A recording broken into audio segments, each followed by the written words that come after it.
This is your ultimate stop for everything sports. The Golden State Media Concepts Sports Podcast. Should I say more? From the NFL, MLB, the NBA to MMA, it's all in here. The Golden State Media Concepts Sports Podcast. Listen now.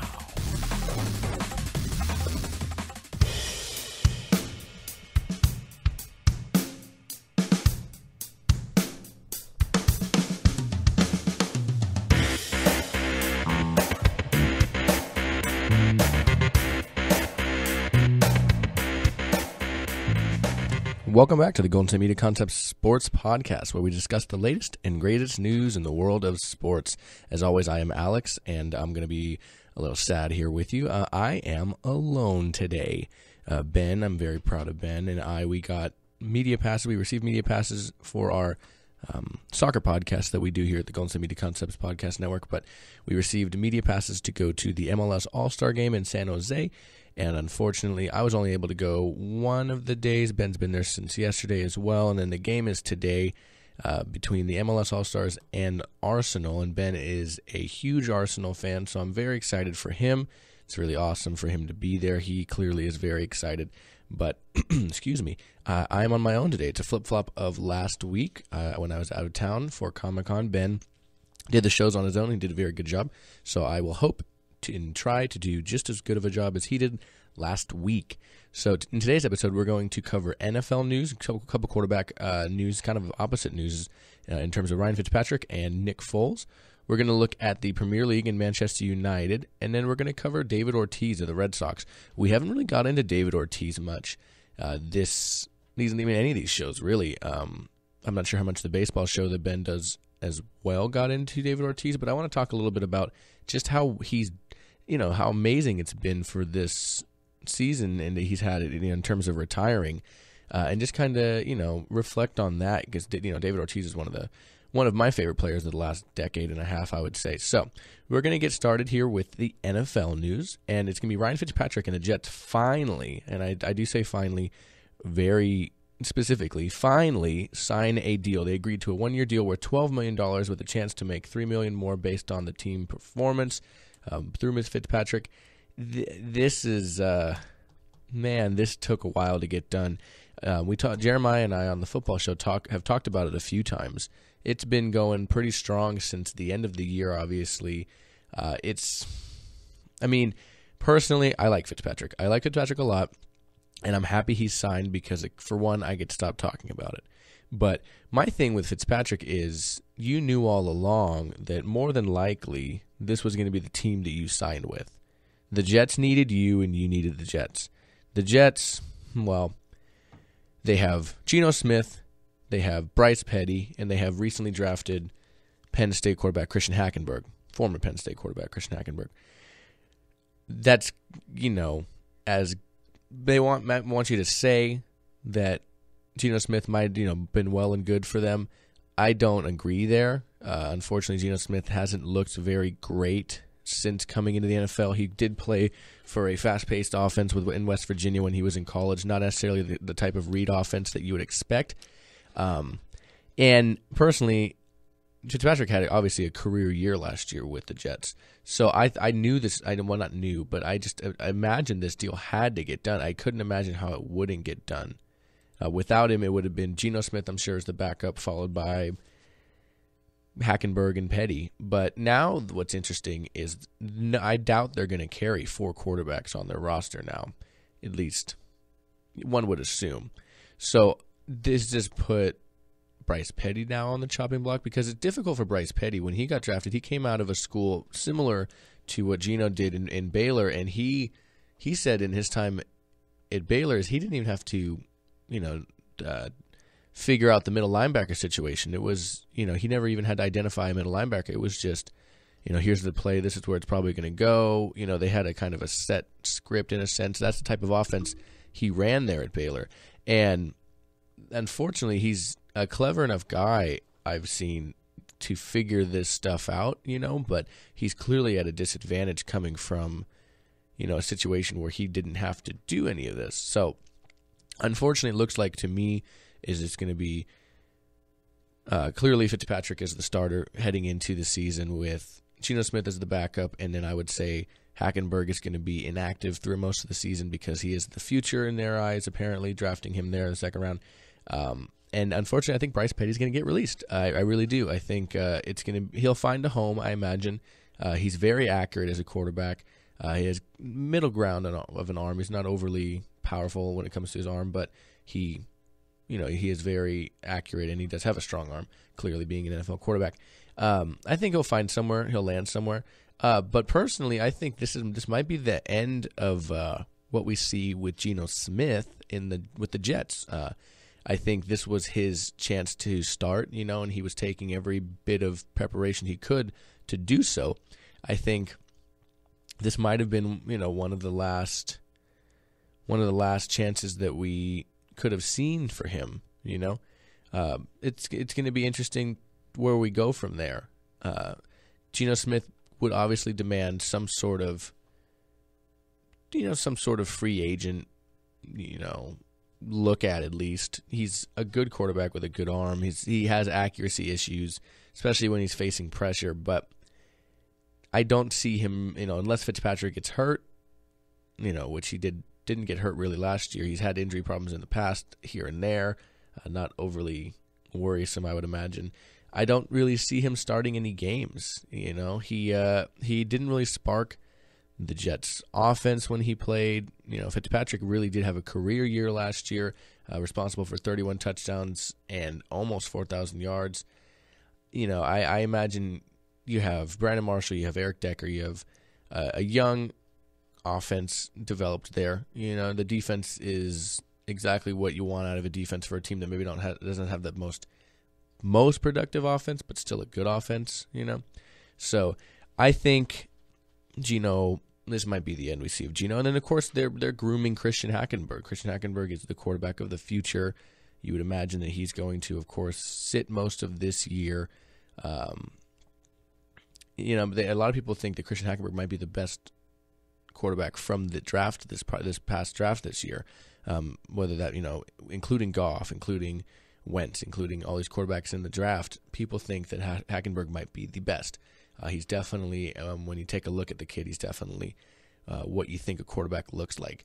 So it's going to be interesting to see what goes on through camp. Obviously, I'm saying Fitzpatrick is going to be the starter, Geno Smith the second-string quarterback, and Hackenberg's going to be probably inactive most of the year, of course, excluding any injuries. But I'm just happy this deal finally got done, honestly. Fitzpatrick, I thought he was going to be more than this with how much he's delayed it. I thought he was looking for something closer to 15. I think I read one at one point. But yes, 1 year, $12 million with a chance to make 3 based on his performance. So moving on to another quarterback now looking for work is the Rams cut Nick Foles after a release request, as a matter of fact. Just days before veterans were set to report to camp, Los Angeles did release Nick Foles. Now, Nick Foles obviously is in a situation where they put a first-round tender on Case Keenum. Yes, that Case Keenum, and drafted number 1 overall Jared Goff from Cal.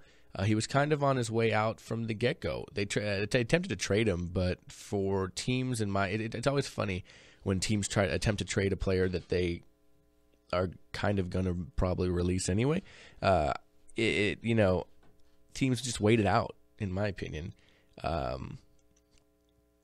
had a $6 million roster bonus in March that Los Angeles paid, as a matter of fact, too. I don't know why they waited this long to release him, honestly. If for those of you who don't remember, the Rams did receive Foles from Philadelphia in the Sam Bradford deal. It also got them a second-round pick, which they used to acquire the number 1 pick that they used to select Goff. I like personally Nick Foles. I thought he did a great job in Chip Kelly's system, despite the fact that he's not exactly, he's obviously not a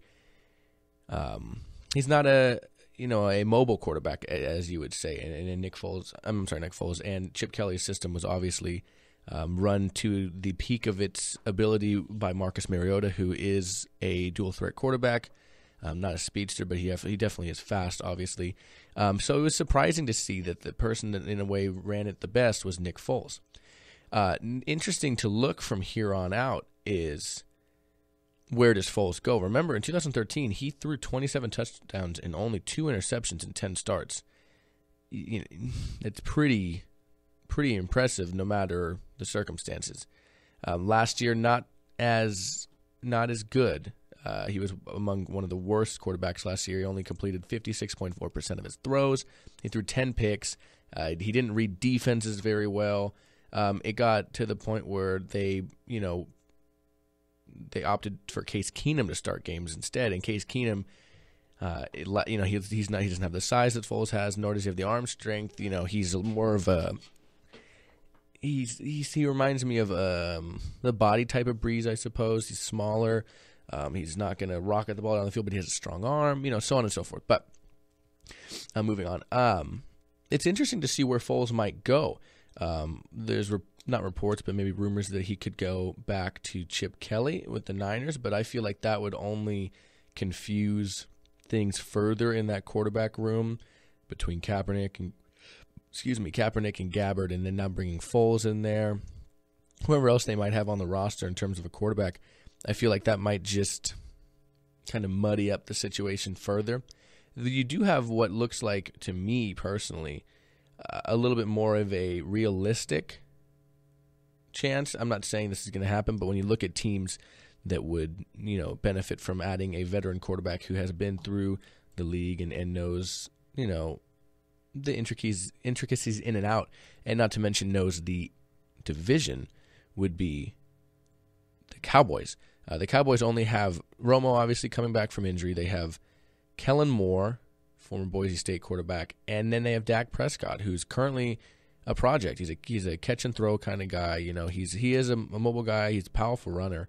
It's fun to watch him run when he gets moving. He is powerful, but it's interesting to think about. Do they want to bring in somebody who's a little more proven in case he goes down again? Because are you okay with Kellen Moore? Are you okay with him being your backup quarterback? Because no matter what I think now, I don't think Dak is ready for NFL action as a starter. I just don't. I think he definitely can get there, but I think currently he's not suited for it yet. I think obviously Kellen Moore would go into the season as the backup, but are you okay with Kellen Moore as your backup personally? I think Kellen Moore lacks elite arm strength. I think Nick Foles has that, obviously. We've seen him. We've seen the way he can read defenses, which made last year somewhat of an anomaly to me.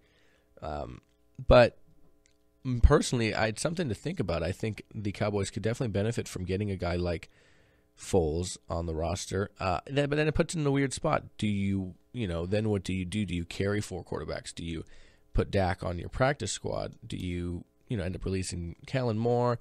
It's an interesting thing to think about. I personally think I haven't taken much time to look at all the teams that could be possibly up for a Nick Foles signing, but the Cowboys has seemed to be one that's more than at least a little. Like, it makes sense, I did read the Broncos have no intent on signing him. No mile high interest is what I had read. They have no interest in expanding the quarterback competition, as far as I heard, with Mark Sanchez and Trevor Siemian and their recent draft pick this year as well. So I didn't expect that one as much. I think we'll hear some more throughout the next days, I'm sure, as places that he could fall. Paxton Lynch, was the quarterback they drafted this year. Just took me a second to remember it there. But and that's interesting enough to look into where that's going to land. But excuse me, Nick Foles released, currently free agent. We will see what happens. I'm going to take our first break here at the Golden State Media Concepts Sports Podcast, and we will be back to talk about some Premier League soccer news. So don't go anywhere. Tired of searching the vast jungle of podcasts? Now listen close and hear this out. There's a podcast network that covers just about everything that you've been searching. Hey! The Golden State Media Concepts Podcast Network is here. Nothing less than a podcast bliss with endless hours of podcast coverage. From news, sports, music, fashion, cooking, entertainment, fantasy, football, and so much more. So stop lurking around and go straight out to the Golden State Media Concepts Podcast Network. Guaranteed to fill that podcast itch. Whatever it may be. Visit us at www.gsmcpodcast.com. Follow us on Facebook and Twitter, and download us on iTunes, SoundCloud, and Google Play.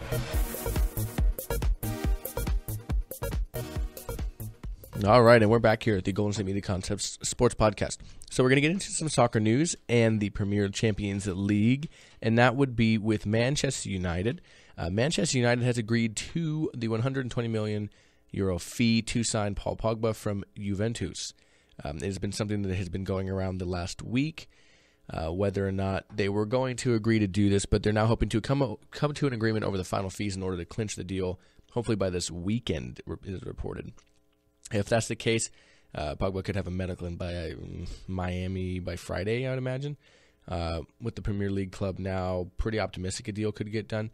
The latest details, though, need to be resolved over the last details. I should say, needs to be resolved over the €25 million fee for his agent, which Juventus has previously insisted that United has to pay all of that.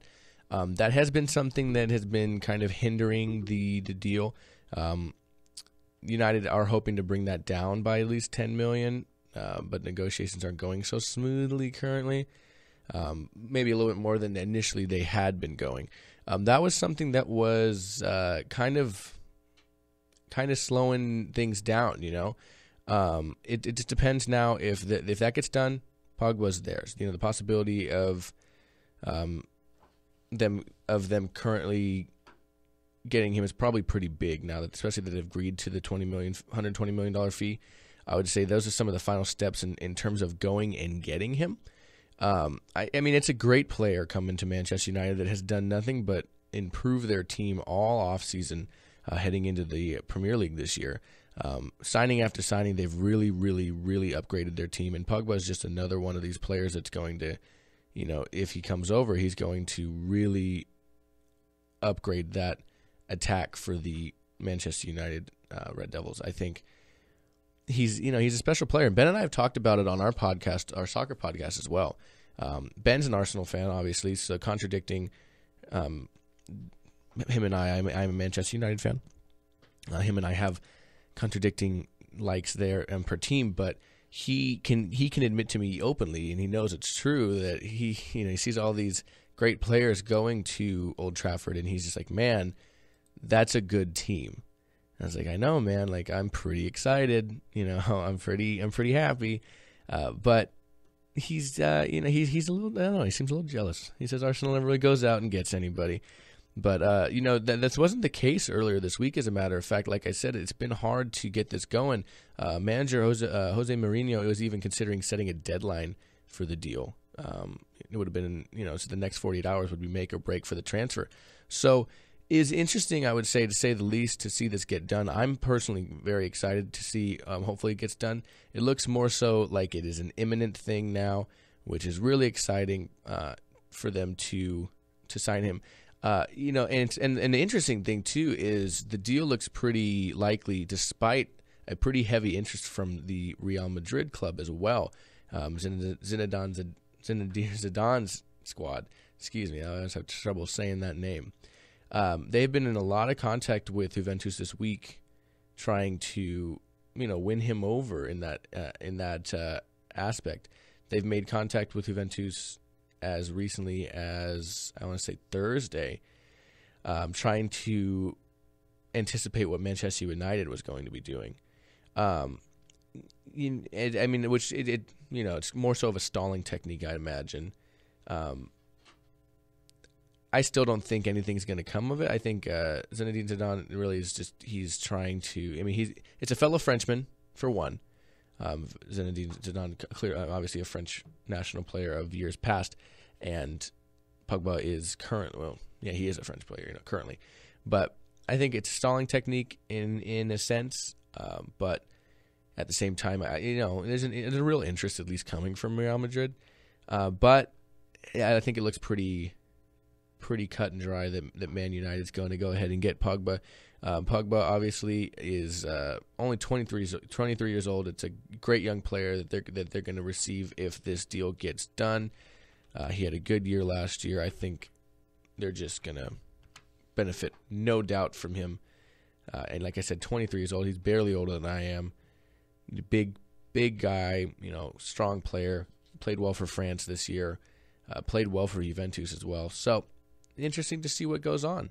I am excited to see when this deal gets done, what the deal looks like, and moving forward, what's going on there. So, I'm very excited.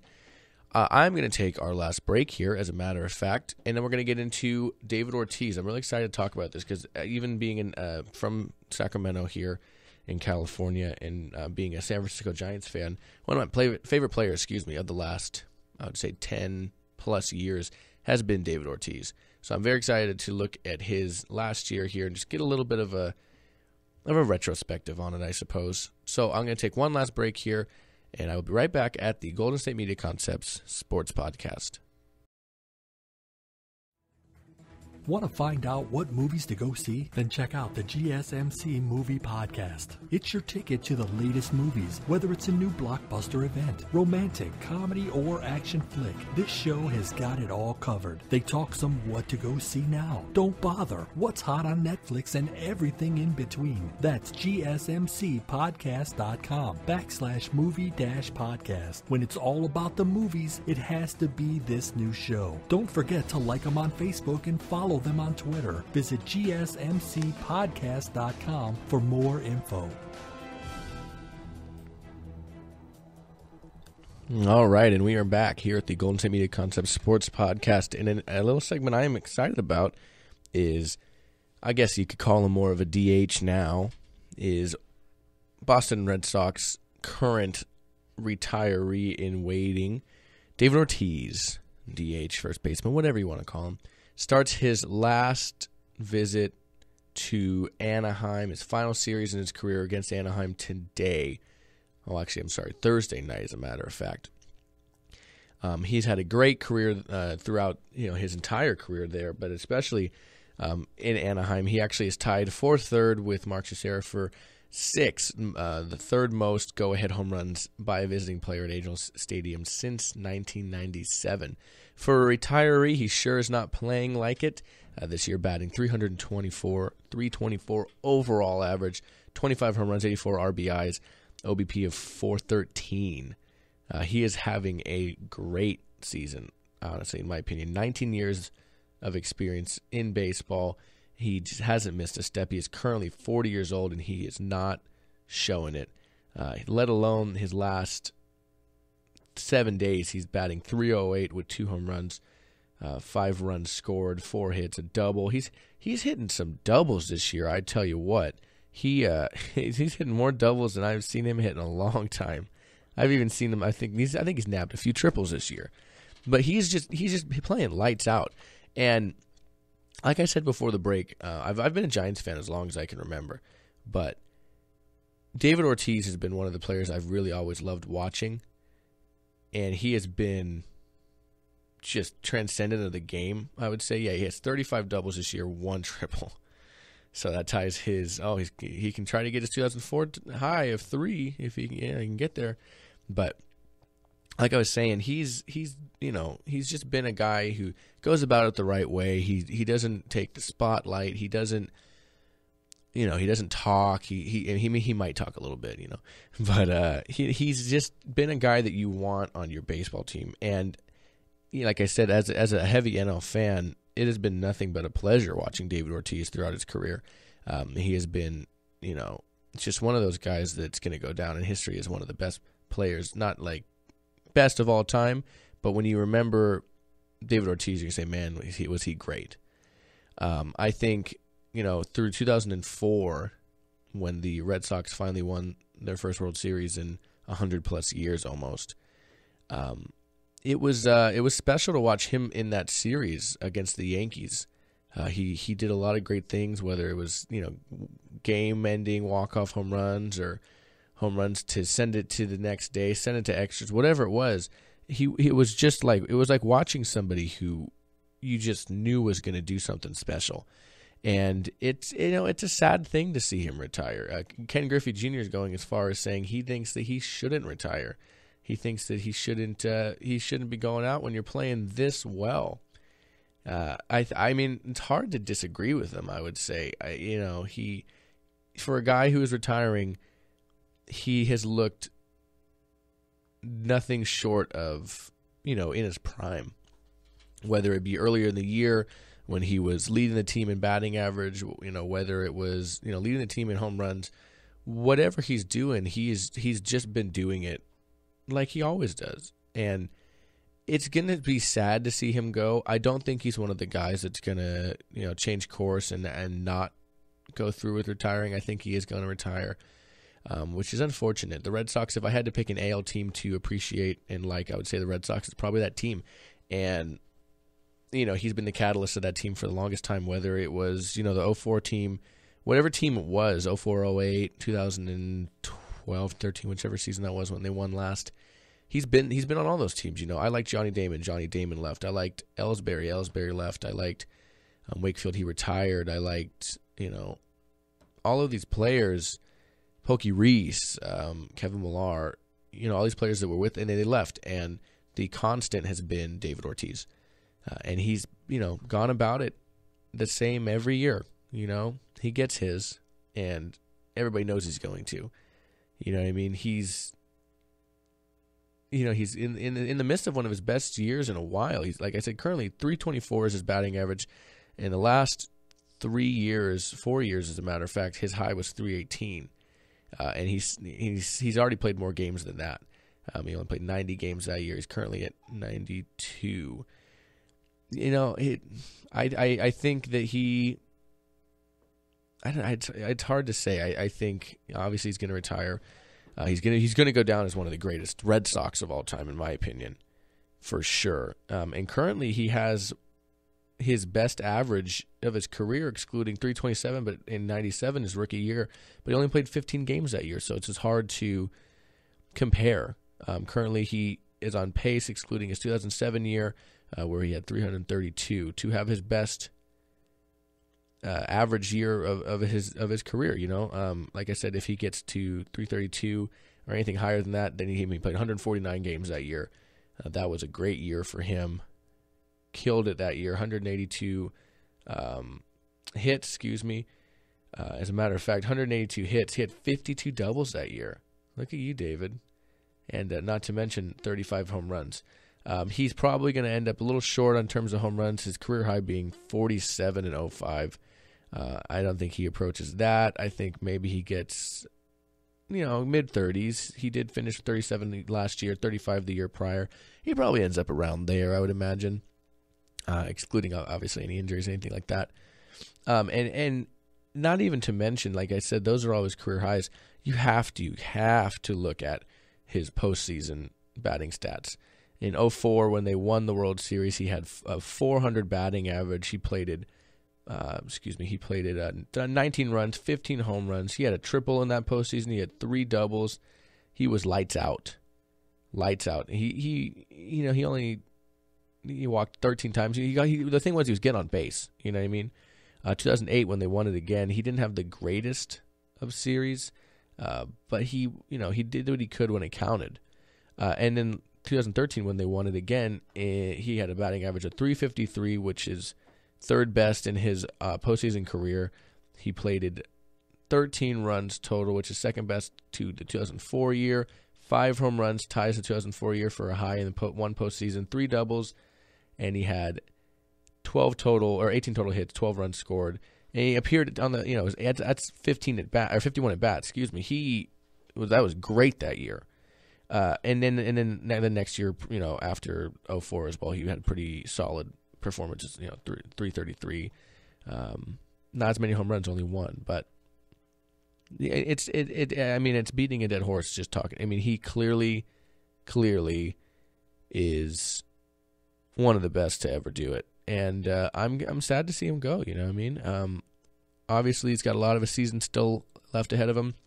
Only a couple weeks here removed from the All-Star break.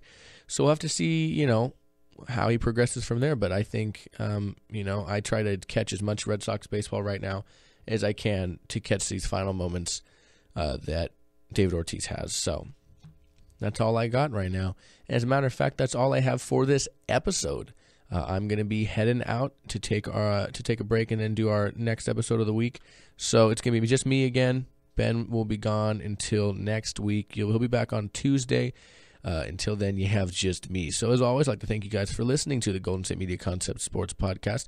You can find us on iTunes. You can find us on SoundCloud, Google Play, and Stitcher, as well as on YouTube at the Golden State Media Concepts Sports Podcast. You can find us on our website at gsmcpodcast.com and on iTunes and Instagram at gsmc_sports.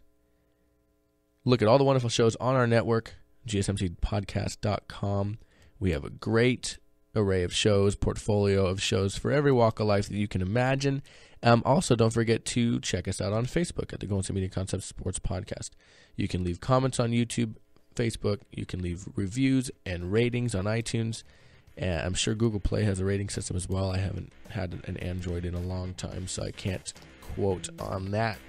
But thank you, as always, for listening. For Ben, this is Alex, and we will see you guys next time.